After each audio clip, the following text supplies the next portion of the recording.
Louisiana Senator Bill Cassidy joins me now. Mr. Senator, I want to get your take on the 32-hour work week. But first, if I may, I want to talk Social Security.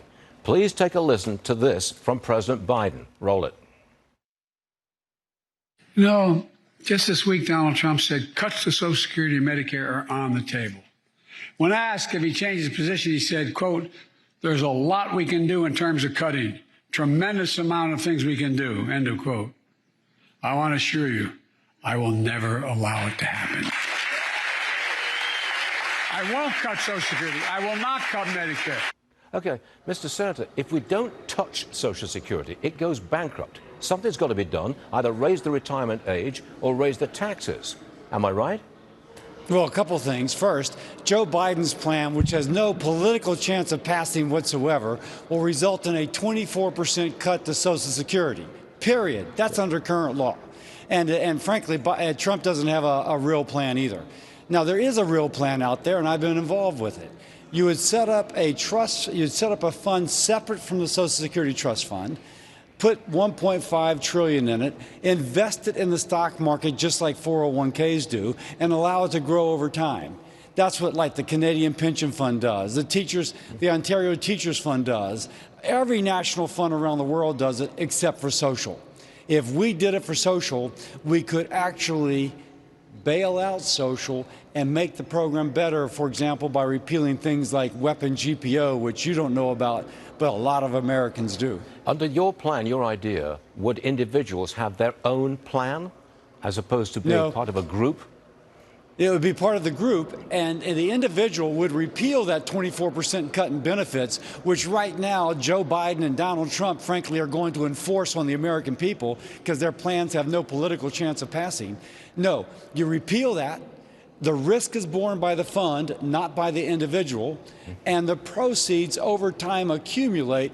They bail out the fund, and again, they do other good things for it. What happens if the fund invested in stocks goes down? Yeah, so the individual is actually protected against any loss. But if you look at the stock market and the investment in the economy since 1929, it's averaged an 8.5% return on investment. Now, we actually don't even assume that much. We assume a lot less than that. And nonetheless, we still make the numbers work. If the economy sinks, we got bigger problems than Social Security. So we just feel like we continue to rise with the economy, and we do a lot of good things for the American people. That's a plan that can pass. That's a real plan. Okay, let's get back to the 32-hour work week. Now, I think that may be politically popular, but Mr. Senator, is it good economic policy?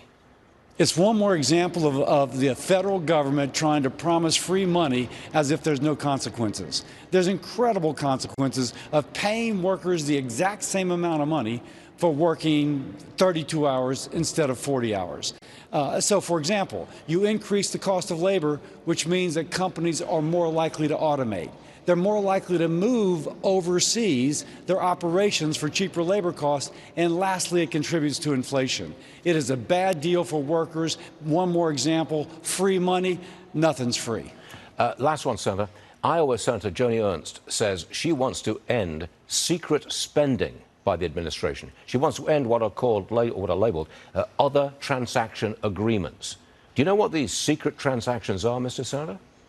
I know that it's the way for the Biden administration just to kind of put money where they want to without the American people knowing it.